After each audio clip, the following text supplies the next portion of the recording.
Alors c'est parti pour le grand plan de réforme de notre fameux système de santé. Ah oui, c'est parti. Alors, fort et vite, Olivier Véran, le ministre de la Santé, veut réformer notre système de santé, notre système hospitalier, au profit des personnels soignants, des hôpitaux et des EHPAD, en première ligne, on le sait, lors de l'épidémie. Alors, au menu, augmentation de salaire, nouveau plan de carrière, nouvelle organisation.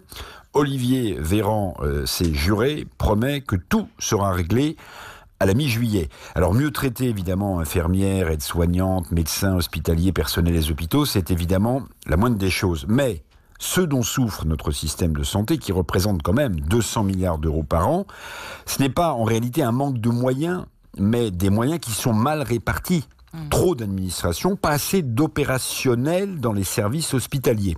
Alors moi je pose deux questions. Est-ce qu'Olivier Véran osera aborder cette question délicate alors que la grogne sociale rôde? Osera-t-il, en même temps qu'augmenter les salaires, aborder la question des 35 heures? Vieille lune qui a désorganisé l'hôpital français parce que les créations de postes promises, faute de moyens, ça s'invente pas les moyens, que ces créations de postes n'ont jamais été au rendez-vous. Alors les demandes réitérées, Laurence, des soignants avant la crise sanitaire vont être entendues, dit le gouvernement, et c'est tant mieux. Mais pour le reste, attention à ne pas sombrer dans ce que j'appellerais la démagogie. Pourquoi, Éric, vous parlez de démagogie ?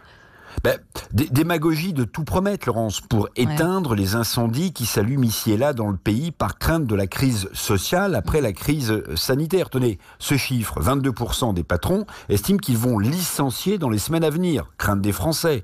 Panique de certains employés de Renault, en grave difficulté la marque aux losanges avant même d'ailleurs la crise sanitaire. Panique de certains employés de Renault parce qu'on leur parle de fermeture de sites de production historique. Tenez, autre exemple, peur des Français pour le futur. Des Français qui ont épargné plus de 5 milliards d'euros sur leur livret A en avril, montrant leur crainte pour l'avenir. Donc devant tous ces mouvements de fond, le gouvernement veut rassurer à tout prix. Bon, on comprend. La question, à mon sens, n'est plus celle des moyens financiers, qui semblent illimités en ce moment, même si la dette publique s'accumule, et qu'il faudra bien payer un jour. Non, la question, c'est plutôt celle de la crédibilité de la parole politique abîmée depuis des années et des années et des années.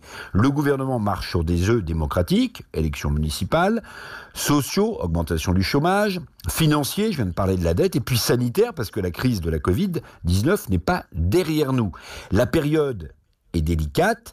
La France ne s'ennuie pas, comme l'avait écrit Viançon-Ponté avant mai 68. La France retient son souffle. Belle expression.